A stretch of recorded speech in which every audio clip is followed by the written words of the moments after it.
Mitch and Chuck will understand it's good to be almost home. Down the hall. Anyway, thank you all. Madam Speaker, Madam Vice President.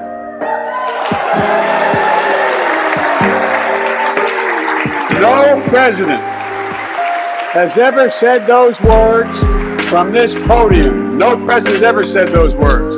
And it's about time.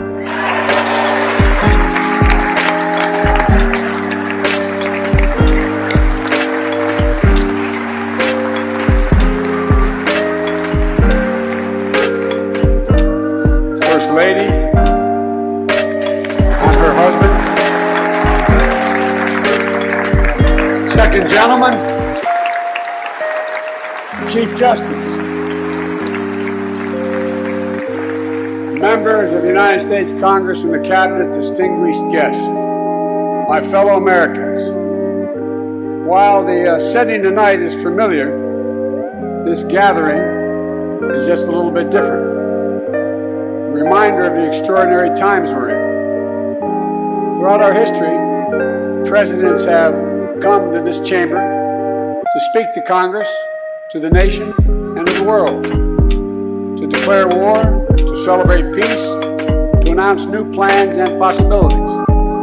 Tonight, I come to talk about crisis and opportunity, about rebuilding the nation, revitalizing our democracy, and winning the future for America. I stand here tonight, one day shy of the 100th day of my administration. 100 days since I took the oath of office and lifted my hand off our family Bible and inherited a nation, we all did, that was in crisis. The worst pandemic in a century. The worst economic crisis since the Great Depression. The worst attack on our democracy since the Civil War. Now, after just 100 days, I can report to the nation, America is on the move again.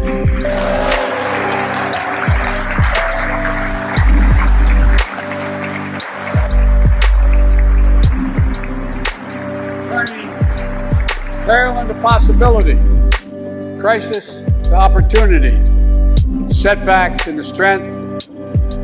We all know life can knock us down, but in America, we never, ever, ever stay down. Americans always get up. Today, that's what we're doing.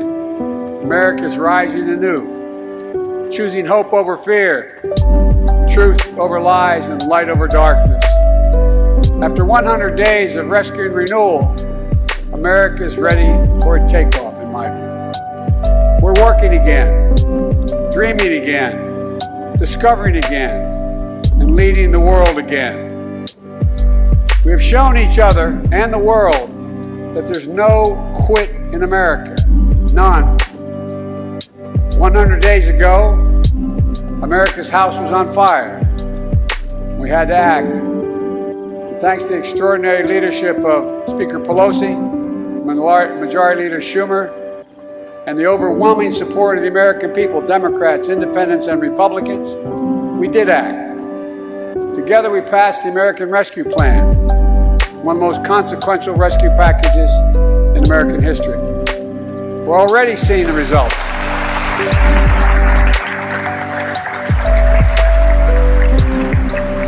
We're already seeing the results.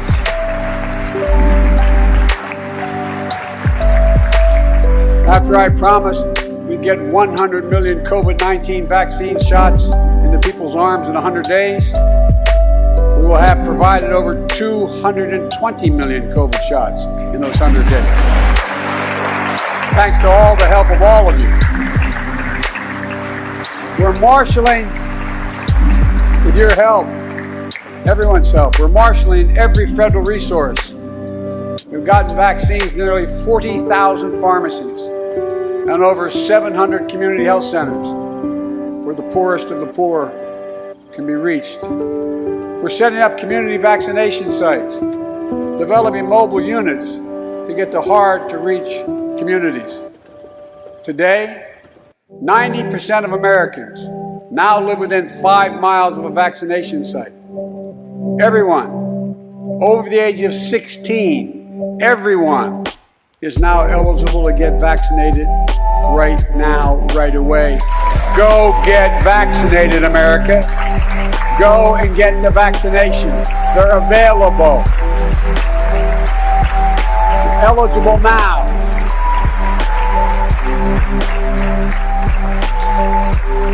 When I was sworn in on January 20th, less than 1% of the seniors in America are fully vaccinated against COVID-19. 100 days later, 70% of seniors in America over 65 are protected, fully protected.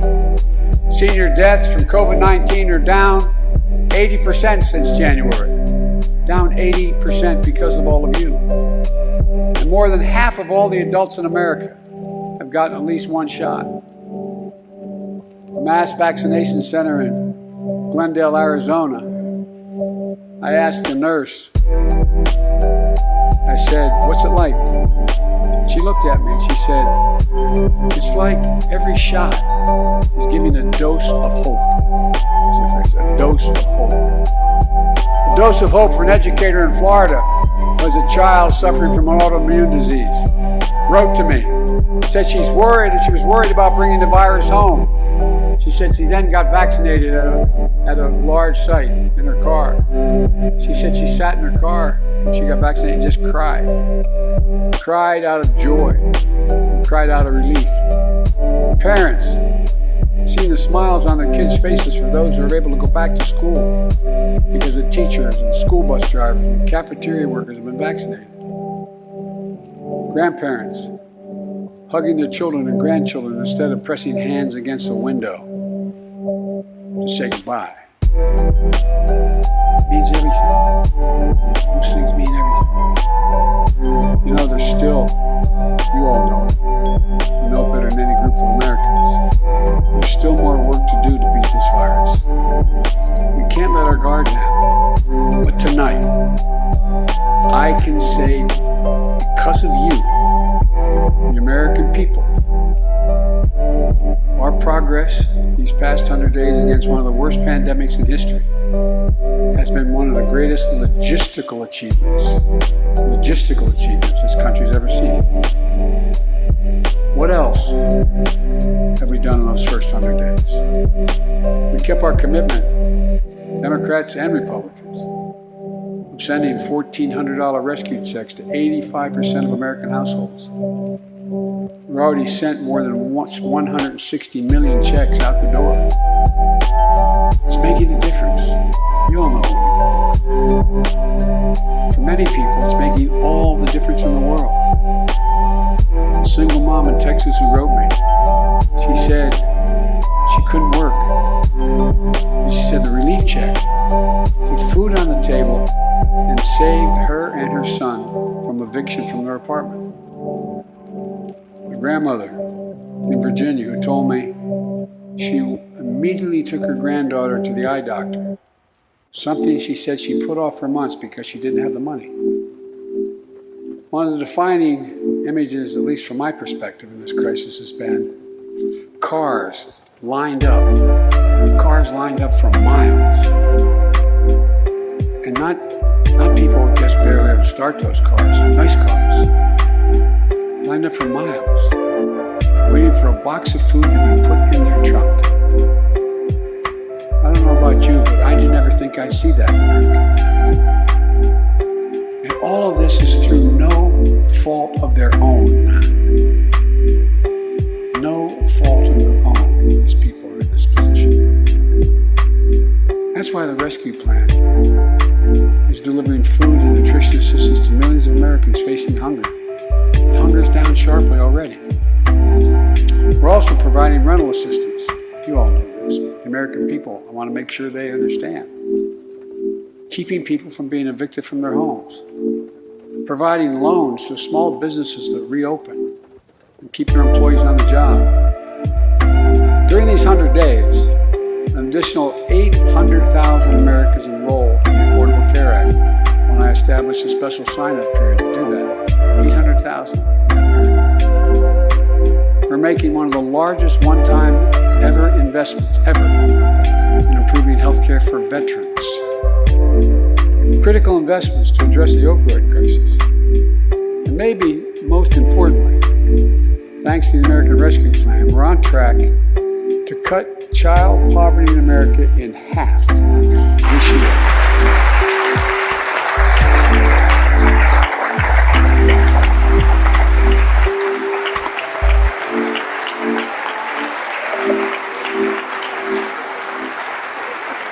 And in the process,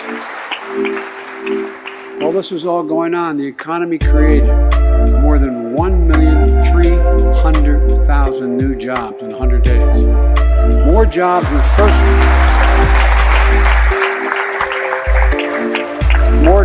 the first 100 days than any president on record. The International Monetary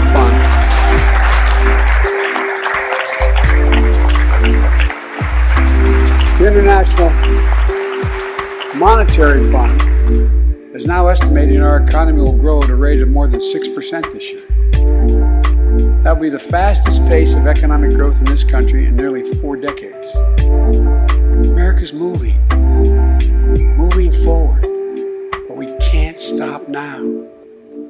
We're in competition with China and other countries to win the 21st century. We're at a great inflection point in history. We have to do more than just build back better. We have to build back better.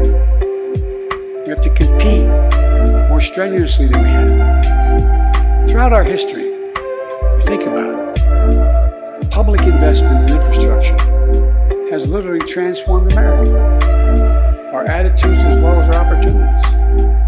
The Transcontinental Railroad, the interstate highways, united 2 oceans and brought a totally new age of progress to the United States of America. Universal public schools and college aid opened wide the doors of opportunity. Scientific breakthroughs took us to the moon.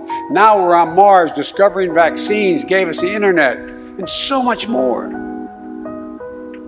These are investments we made together as one country, and investments that only the government was in a position to make. Time and again, they propel us into the future. That's why I propose the American Jobs Plan, a once-in-a-generation investment in America itself. This is the largest jobs plan since World War II. It creates jobs to upgrade our transportation infrastructure. Jobs modernizing our roads, bridges, highways. Jobs building ports and airports, rail corridors, transit lines. It's clean water. And today, up to 10 million homes in America and more than 400,000 schools and child care centers have pipes with lead in them, including drinking water. A clear and present danger to our children's health. American Jobs Plan creates jobs replacing 100% of the nation's lead pipes and service lines, so every American can drink clean water.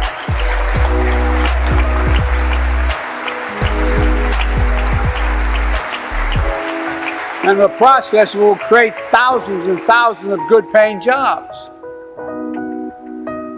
It creates jobs connecting every American with high-speed internet, including 35% of the rural America that still doesn't have it.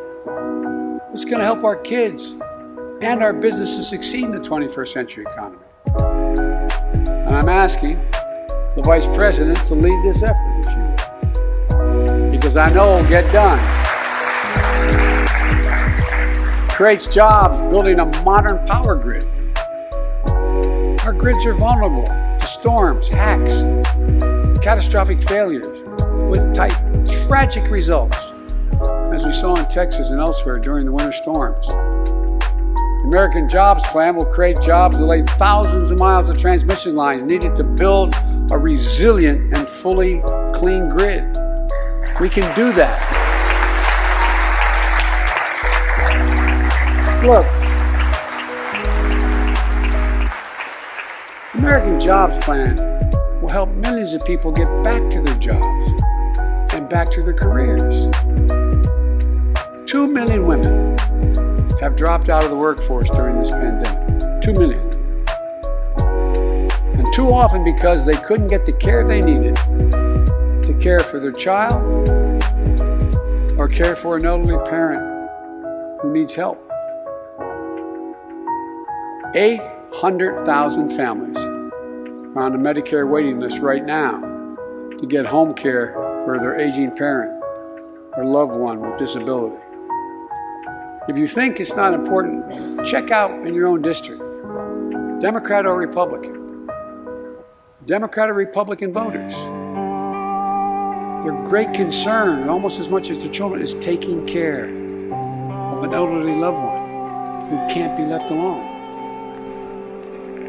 Medicaid contemplated it, but this plan is going to help those families and create jobs for our caregivers with better wages and better benefits, continuing a cycle of growth. For too long, we've failed to use the most important word when it comes to meeting the climate crisis. Jobs. Jobs. Jobs.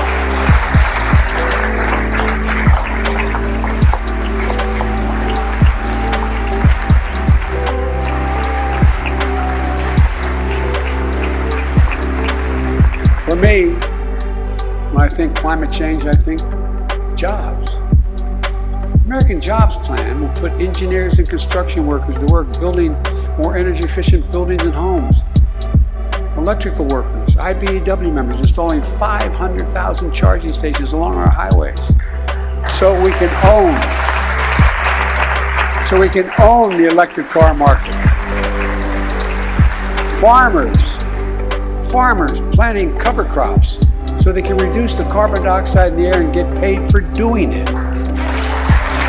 Look, think about it.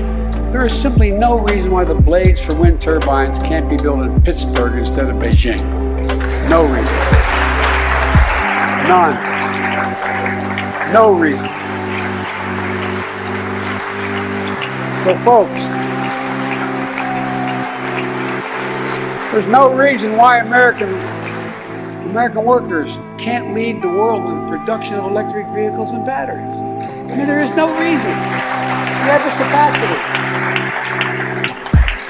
We're the brightest, best trained people in the world. The American Jobs Plan is going to create millions of good-paying jobs, jobs Americans can raise a family on. As my dad would then say, the little breathing room. And all the investments in the American Jobs Plan will be guided by one principle: buy American. Buy American. And I might note parenthetically,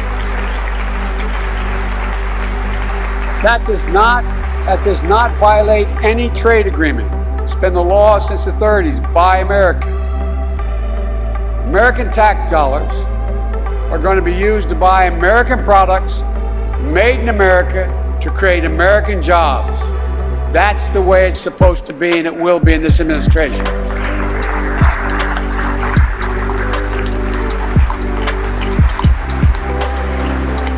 And I made it clear to all my cabinet people, their ability to give exemptions has been strenuously limited. It will be American products. Now I know some of you at home are wondering whether these jobs are for you. So many of you, so many of the folks I grew up with feel left behind, forgotten, in an economy that's so rapidly changing. It's frightening. I want to speak directly to you because you think about it. That's what people are most worried about. Can I fit in? Independent experts estimate the American Jobs Plan will add millions of jobs and trillions of dollars to economic growth in the years to come. It is a 8-year program. These are good paying jobs that can't be outsourced. Nearly 90% of the infrastructure jobs created in the American Jobs Plan do not require a college degree. 75% don't require an associate's degree. The American Jobs Plan is a blue-collar blueprint to build America. That's what it is.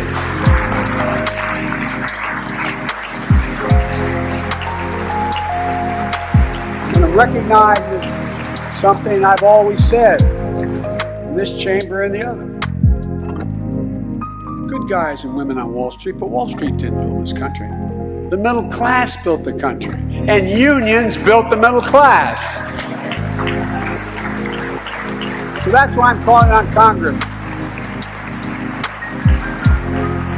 to pass Protect the Right to Organize Act, the PRO Act, and send it to my desk so we can support the right to unionize. And by the way, while you're thinking about sending things to my desk, let's raise the minimum wage to $15.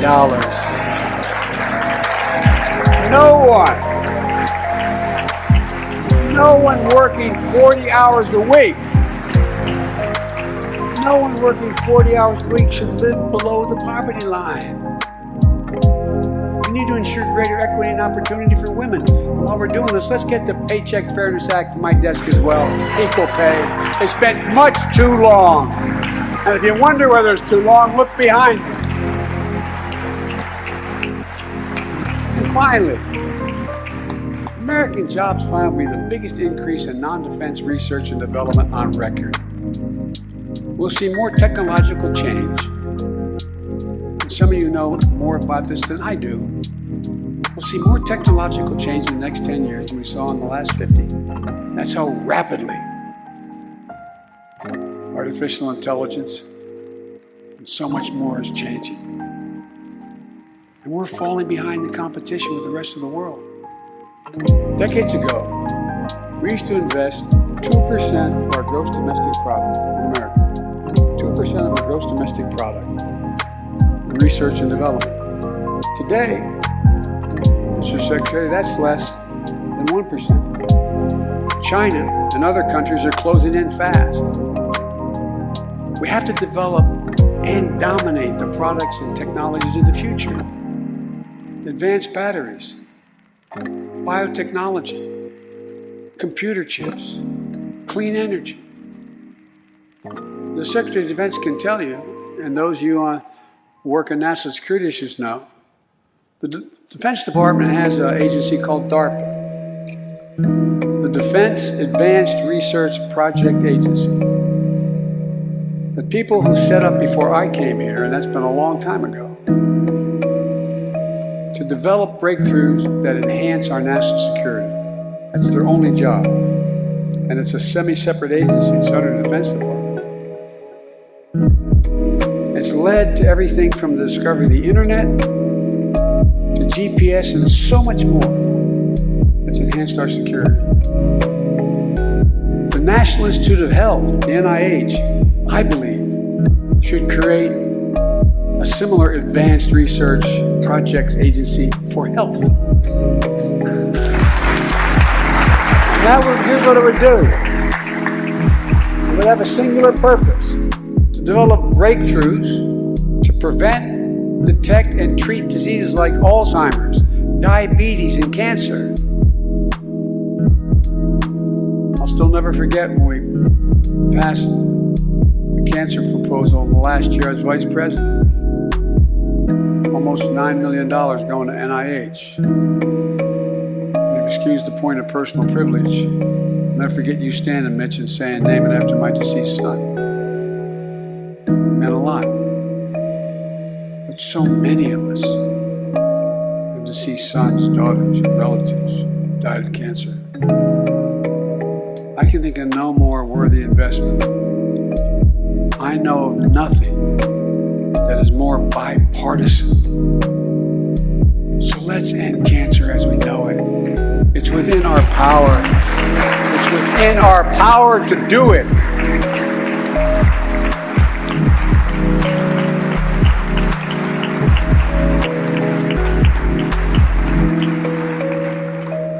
Investments in jobs and infrastructure like the ones we're talking about have often had bipartisan support in the past. Vice President Harris and I met regularly in the Oval Office with Democrats and Republicans and discussed the jobs plan. And I applaud a group of Republican senators who just put forward their own proposal. So let's get to work. I wanted to lay out before the Congress my plan before we got into the deep discussions. like to meet with those who have ideas that are different, I think are better. I welcome those ideas. But the rest of the world is not waiting for us. I just want to be clear. From my perspective, doing nothing is not an option.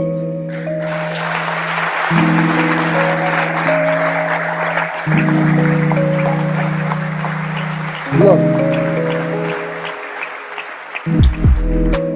we can't be so busy competing with one another that we forget the competition that we have with the rest of the world to win the 21st century. Secretary Blinken can tell you, I spent a lot of time with President Xi. Traveled over 17,000 miles with him. Spent, they tell me, over 24 hours in private discussions with him.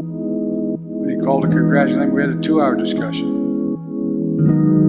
He's deadly earnest of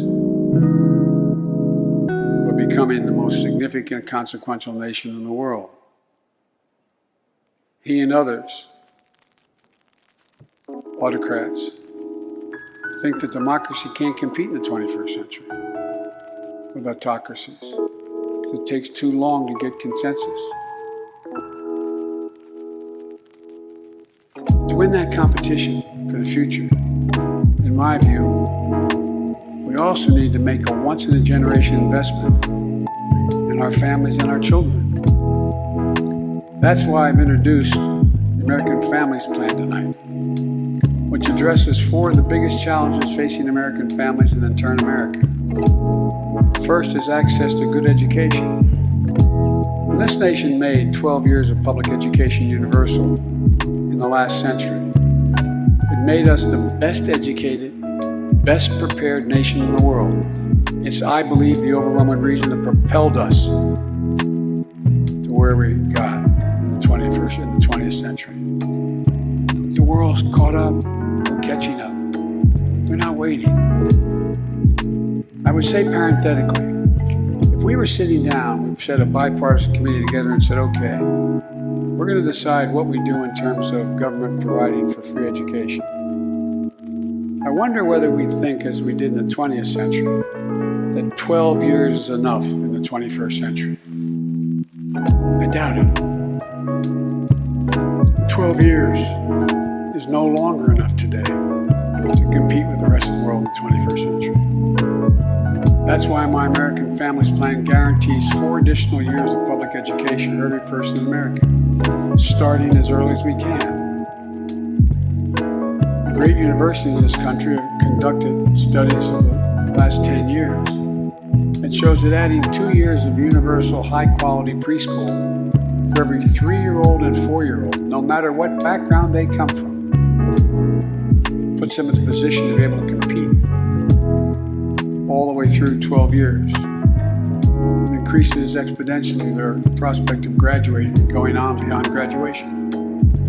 Research shows when a young child goes to school, not daycare, they're far more likely to graduate from high school and go to college or something after high school. When you add 2 years of free community college on top of that, you begin to change the dynamic. We can do that.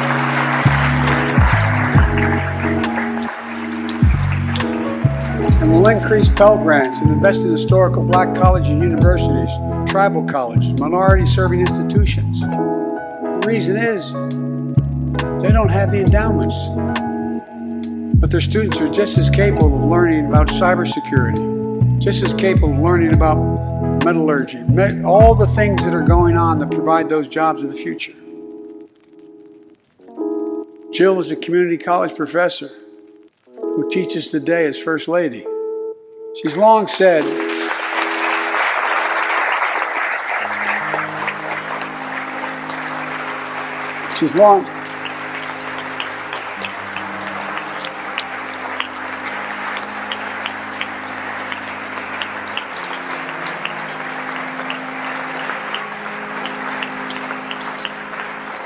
if I've heard it once, I've heard it 1,000 times. Joe, any country that out-educates us is going to out-compete us. She'll be deeply involved in leading this effort. Thank you, Jill. Second thing we need, American Families Plan will provide access to quality, affordable child care. We guarantee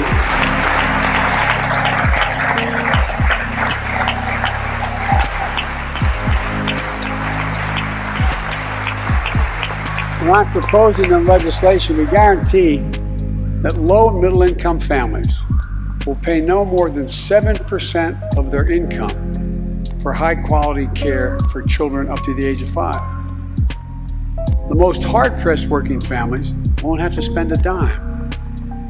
Third, the American Families Plan will finally provide up to 12 weeks of paid leave and medical leave, family medical leave. We're one of the few industrial countries in the world. No one should have to choose between a job and a paycheck, or taking care of themselves and their loved ones, or parent or spouse or child. And fourth, the American Family Plan puts directly into the pockets of millions of Americans. In March, we expanded tax credit for every child in a family, up to $3,000 per child if they're under 6 years of age. Over 6 years of age. And $3,600 for children over 6 years of age. With 2 parents, 2 kids, that's $7,200 in the pockets that are going to help take care of your family. And that will help more than 65 million children and help cut child care poverty in half. And we can afford it. So we did that in the last piece of legislation we passed. Well, let's extend that child care tax credit at least through the end of 2025.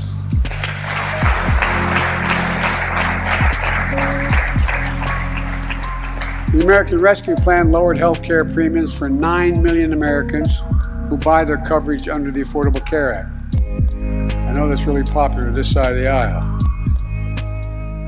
But let's make that provision permanent so their premiums don't go back up.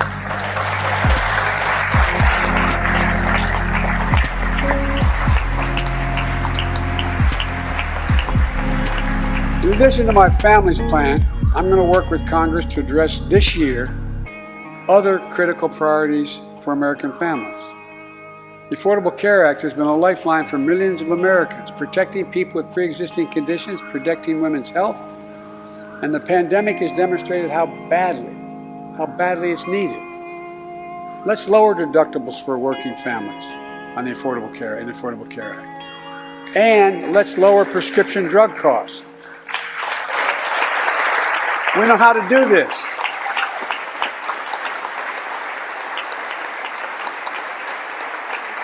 The last president had that as an objective. We all know how outrageously expensive drugs are in America. In fact, we pay the highest prescription drug prices of anywhere in the world, right here in America. Nearly 3 times for the same drug, nearly 3 times what other countries pay. We have to change that, and we can.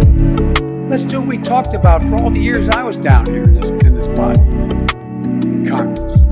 Let's give Medicare the power to save hundreds of billions of dollars by negotiating lower drug prescription prices.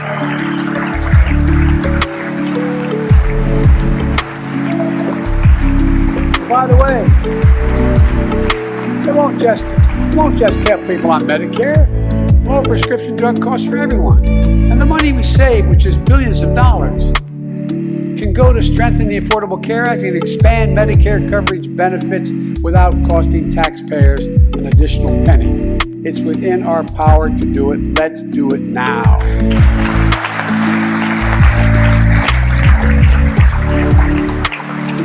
We've talked about it long enough, Democrats and Republicans. Let's get it done this year.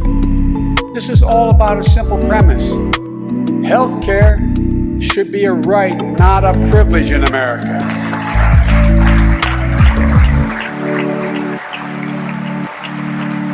So, How do we pay for my jobs and family plan? I made it clear we can do it without increasing the deficit. Let's start with what I will not do.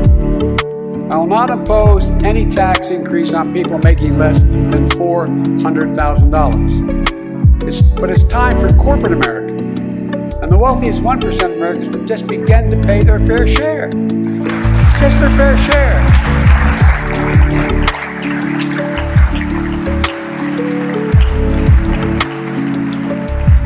Sometimes I have arguments with my friends in the Democratic Party. I think you should be able to become a billionaire or a millionaire, but pay your fair share. A recent study shows that 55 of the nation's biggest corporations paid zero federal tax last year. Those 55 corporations made in excess of $40 billion in profit. A lot of companies also evade taxes through tax havens in Switzerland and Bermuda and the Cayman Islands. And they benefit from tax loopholes and deductions for offshoring jobs and shifting profits overseas. It's not right. We're going to reform corporate taxes so they pay their fair share and help pay for the public investments their businesses will benefit from as well.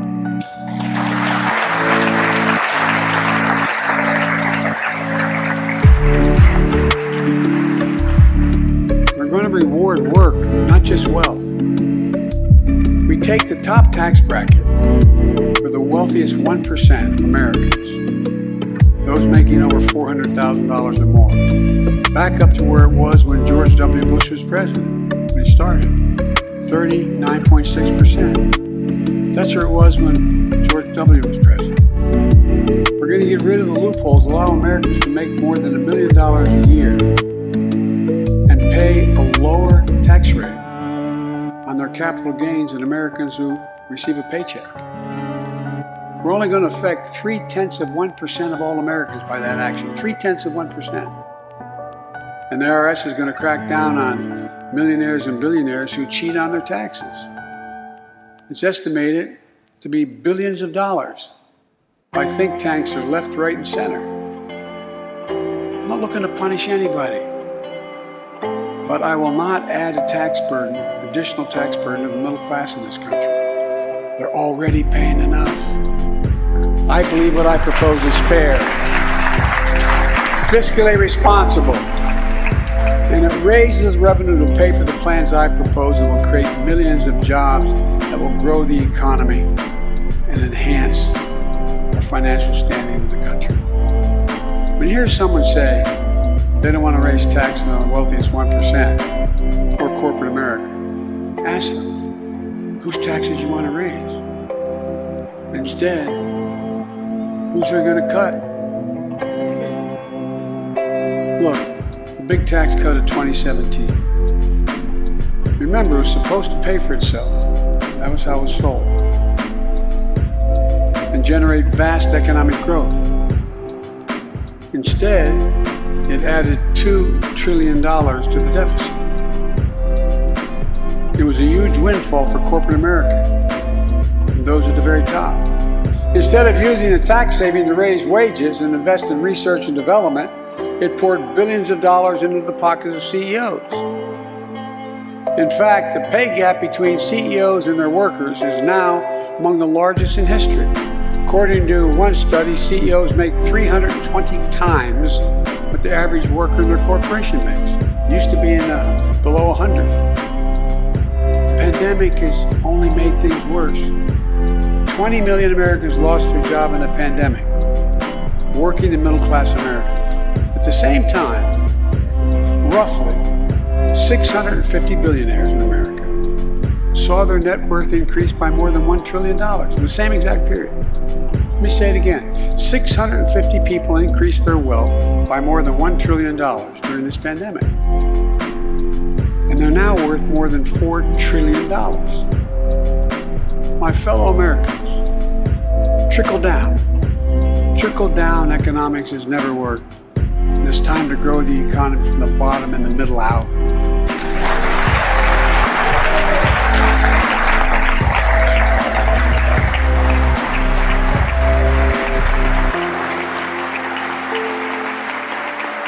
know, there's a broad consensus of economists left, right, and center, and they agree what I'm proposing will help create millions of jobs and generate historic economic growth. These are among the highest values investments we can make as a nation. I've often said, our greatest strength is the power of our example, not just the example of our power. In my conversations with world leaders, and I've spoken to over 38, 40 of them now, I've made it known that America's back. You know what they say? The comment I hear most of all from them? So they say, we see America's back, but for how long? But for how long? My fellow Americans, we have to show not just that we're back, but we're back to stay, and that we aren't going to go it alone. We're going to do it by leading with our allies. No one nation can deal with all the crises of our time, from terrorism to nuclear proliferation, mass migration, cybersecurity, climate change, as well as what we're experiencing now, pandemics. There's no wall high enough to keep any virus out.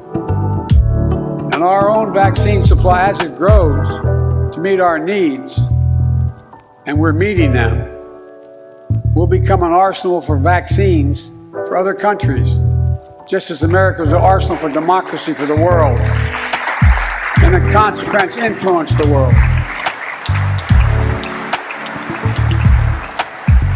But every American will have access before that occurs. Every American will have access to be fully covered by COVID-19 from the vaccines we have. Look, the climate crisis is not our fight alone, it's a global fight. The United States accounts, as all of you know, less than 15% of carbon emissions. The rest of the world accounts for 85%. That's why I kept my commitment to rejoin the Paris Accord, because if we do everything perfectly, it's not going to only matter. I kept my commitment to convene a climate summit right here in America with all the major economies of the world. China, Russia, India, European Union. And I said I'd do it in my first 100 days. I want to be very blunt about it. My attempt was to make sure that the world could see there was a consensus, that we are at an inflection point in history. The consensus is if we act to save the planet, we create millions of jobs and economic growth and opportunity to raise the standard of living amongst everyone around the world. If you watched any of it and you were all busy, I'm sure you didn't have much time. That's what virtually every nation said, even the ones that aren't doing their fair share. The investments I propose tonight also advance the foreign policy, in my view, that benefits the middle class. That means making sure every nation plays by the same rules in the global economy, including China. In my discussions with President Xi, I told him, we welcome the competition. We're not looking for conflict. But I made absolutely clear that we will defend America's interest across the board. America will stand up to unfair trade practices that undercut American workers and American industries, like subsidies from state to state-owned operations and enterprises, and the theft of American technology and intellectual property. I also told President Xi that we'll maintain a strong military presence in the Indo-Pacific, just as we do with NATO and Europe, not to start a conflict, but to prevent one.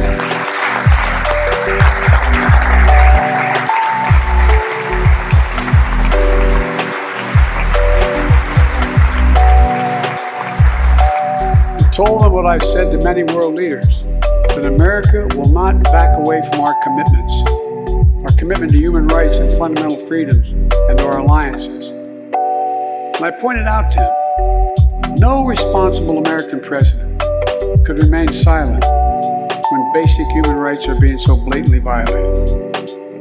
An American president has to represent the essence of what our country stands for. America is an idea, the most unique idea in history. We are created, all of us, equal. It's who we are. And we cannot walk away from that principle and, in fact, say we're dealing with the American idea. With regard to Russia, I know it concerns some of you, but I made very clear to Putin that we're not going to seek escalation, but their actions will have consequences. They turn out to be true, and they turned out to be true. So I responded directly and proportionally to Russia's interference in our elections and the cyber attacks on our government and our business. They did both of these things, and I told them we would respond, and we have. We can also cooperate when it's our mutual interest. We did it when we extended the New START Treaty on nuclear arms, and we're working to do it on climate change. But he understands we will respond. On Iran and North Korea, nuclear programs that present serious threats to American security and the security of the world. We're going to be working closely with our allies to address the threats posed by both of these countries through diplomacy as well as stern deterrence. And American leadership means ending the forever war in Afghanistan. We have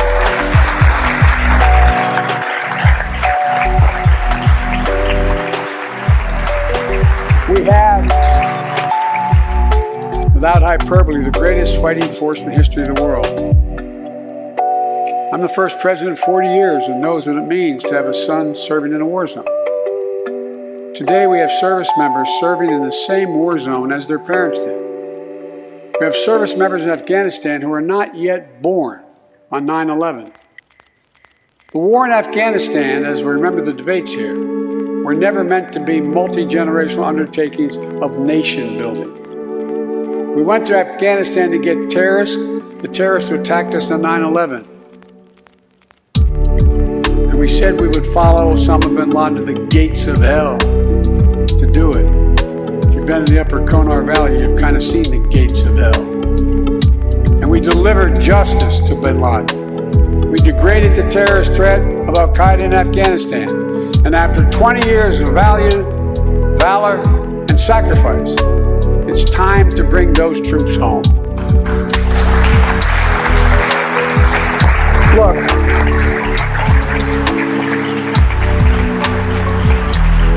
even as we do, we'll maintain over-the-horizon capacity to suppress future threats to the homeland. Make no mistake, in 20 years, terrorism has metastasized. The threat has evolved way beyond Afghanistan. Those of you in the intelligence committees, the foreign relations committee, defense committees, you know well, we have to remain vigilant against the threats to the United States wherever they come from. Al-Qaeda and ISIS are in Yemen, Syria, Somalia, other places in Africa, in the Middle East and beyond. And we won't ignore what our intelligence agencies have determined to be the most lethal terrorist threat to the homeland today. White supremacy is terrorism. We're not going to ignore that either. My fellow Americans, look, we have to come together to heal the soul of this nation. It was nearly a year ago before her father's funeral when I spoke with Gianna Floyd, George Floyd's young daughter. She's a little tyke, so I was kneeling down and talked to her so I could look her in the eye. She looked at me, she said, "My daddy changed the world." Well, after the conviction of George Floyd's murderer, we can see how right she was if we have the courage to act as a Congress. We've all seen the knee of injustice on the neck of Black Americans. Now's our opportunity to make some real progress. The vast majority of men and women wearing a uniform and a badge serve our communities, and they serve them honorably. I know them. I know they want them.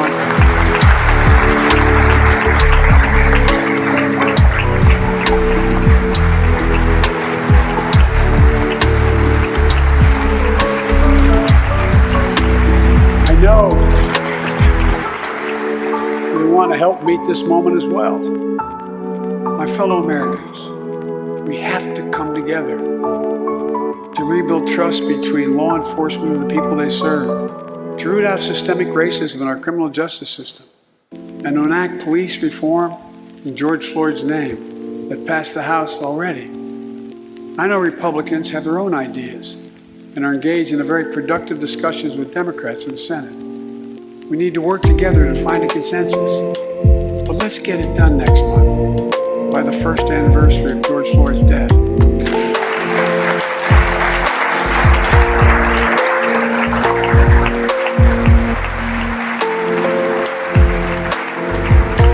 The country supports this reform, and Congress should act.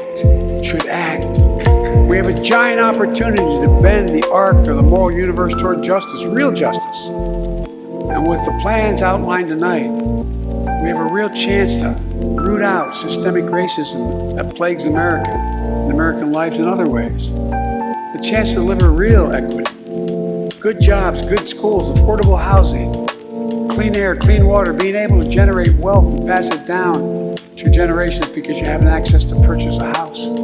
Real opportunities in the lives of more Americans, Black, white, Latino, Asian Americans, Native Americans. Look, I also want to thank the United States Senate for voting 94-1 to pass the COVID-19 Hate Crimes Act to protect Asian American and Pacific Islanders. You acted decisively.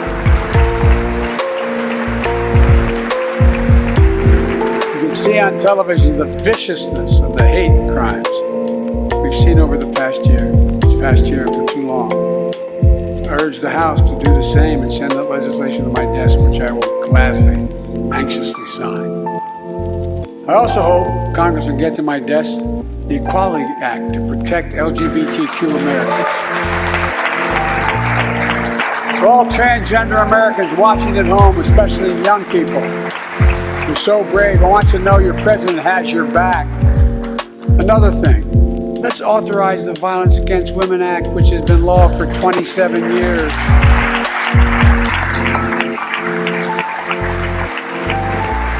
"27 years ago I wrote it. It'll close the act that has to be authorized now, will close the boyfriend loophole. To keep guns out of the hands of abusers. The court order said this is an abuser. You can't own a gun. It's to close that loophole that existed. You know, it's estimated that 50 women are shot and killed by an intimate partner every month in America. 50 a month. Let's pass it and save some lives.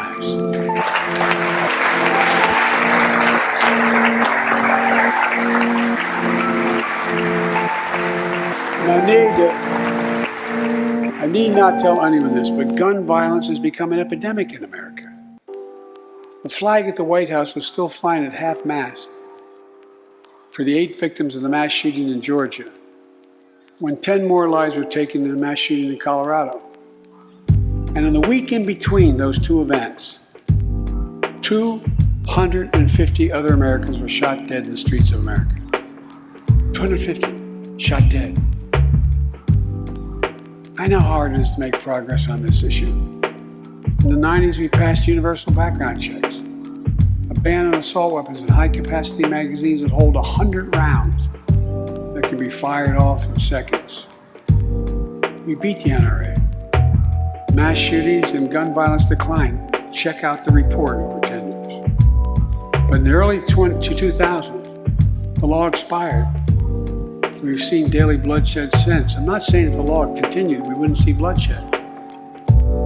More than 2 weeks ago in the Rose Garden, surrounded by some of the bravest people I know, the survivors and families who lost loved ones to gun violence, I laid out several of the Department of Justice actions that are being taken to impact on this epidemic. One of them is banning so-called ghost guns. These are homemade guns built from a kit that includes directions how to finish the firearm. The parts have no serial numbers, so they show up at crime scenes and they can't be traced. The buyers of these ghost gun kits aren't required to pass any background check. Anyone, from a criminal or terrorist, could buy this kit and within 30 minutes have a weapon that's lethal, but no more. And I'll do everything in my power to protect the American people from this epidemic of gun violence, but it's time for Congress to act as well. Look,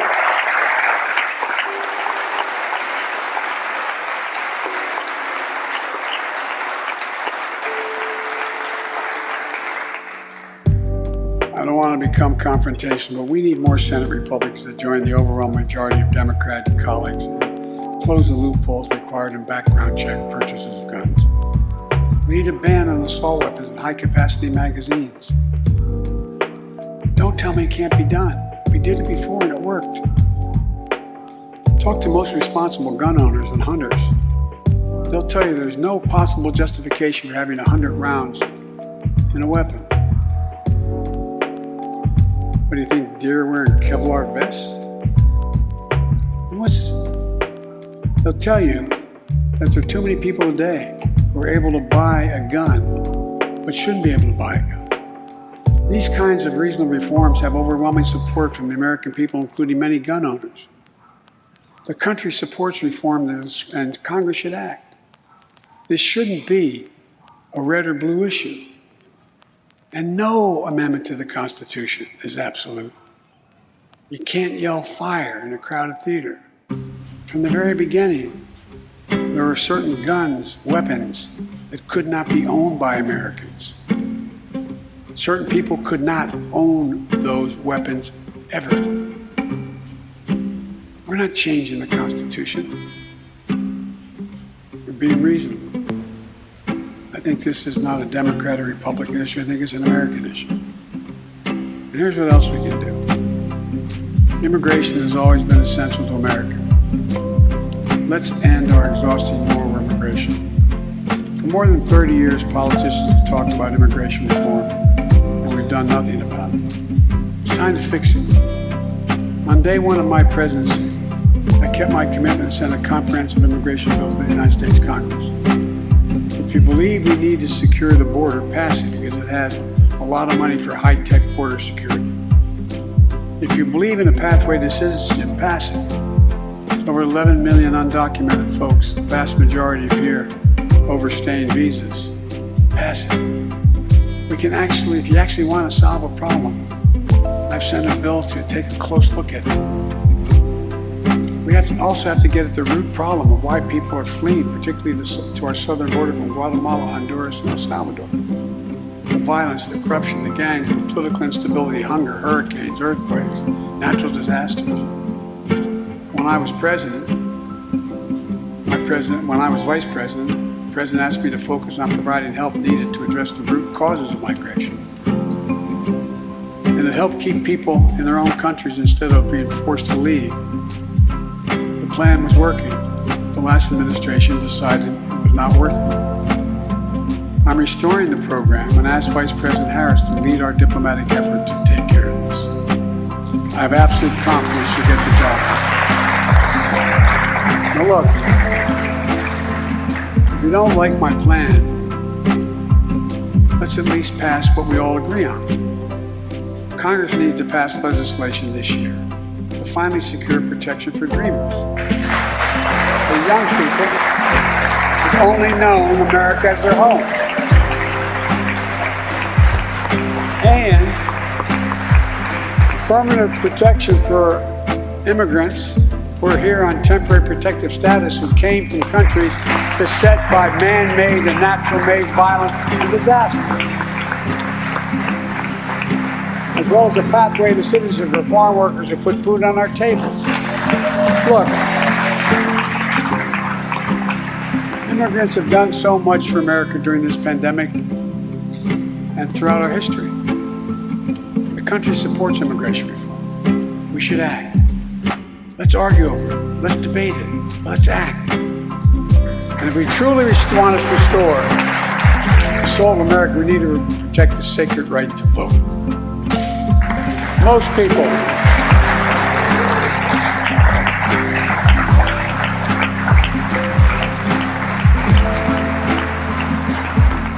More people voted in the last presidential election than any time in American history, in the middle of the worst pandemic ever. It should be celebrated. Instead, it's being attacked. Congress should pass H.R. 1 and the John Lewis Voting Rights Act and send it to my desk right away. The country supports it, and Congress should act now. Look, in conclusion, as we gather here tonight, the image of a violent mob assaulting this Capitol, desecrating our democracy, remain vivid in all our minds. Lives were put at risk, many of your lives. Lives were lost. Extraordinary courage was summoned. The insurrection was an existential crisis, a test of whether our democracy could survive, and it did. But the struggle is far from over. The question of whether our democracy will long endure is both ancient and urgent. As old as our republic, still vital today. Can our democracy deliver on its promise that all of us, created equal in the image of God, had a chance to lead lives of dignity, respect, and possibility? Can our democracy deliver to the most pressing needs of our people? Can our democracy overcome the lies, anger, hate, and fears that have pulled us apart? America's adversaries, the autocrats of the world, are betting we can't. And I promise you, they're betting we can't. They believe we're too full of anger and division and rage. They look at the images of the mob that assaulted the Capitol as proof that the sun is setting on American democracy. But they're wrong. You know it, I know it. But we have to prove them wrong. We have to prove democracy still works, that our government still works, and we can deliver for our people. In our first 100 days together, we've acted to restore people's faith in democracy to deliver. We're vaccinating the nation. We're creating hundreds of thousands of new jobs. We're delivering real results to people. They can see it, feel it in their own lives. Opening doors of opportunity, guaranteeing some more fairness and justice. That's the essence of America. That's democracy in action. Our Constitution opens with the words, as trite as it sounds, we the people. Well, it's time to remember that we, the people, are the government.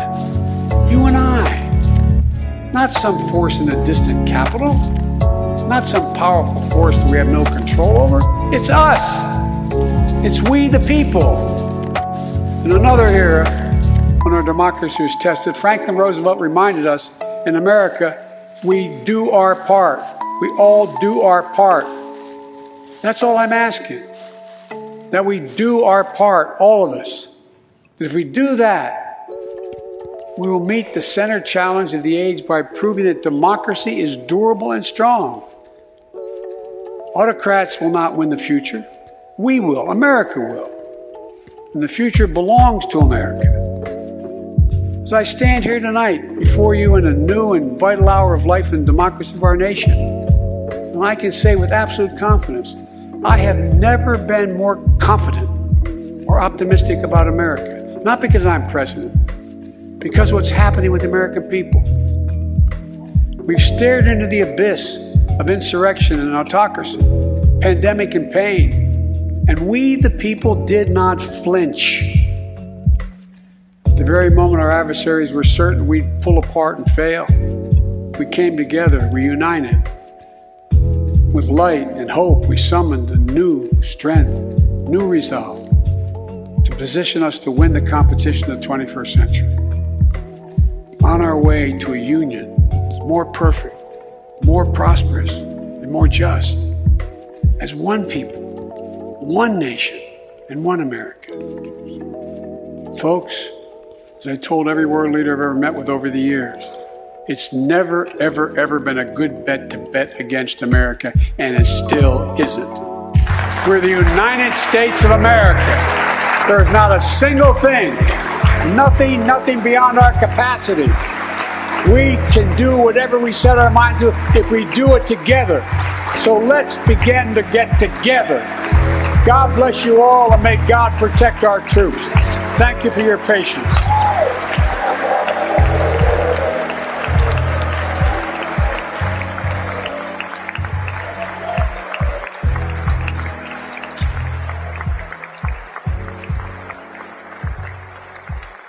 Thank you.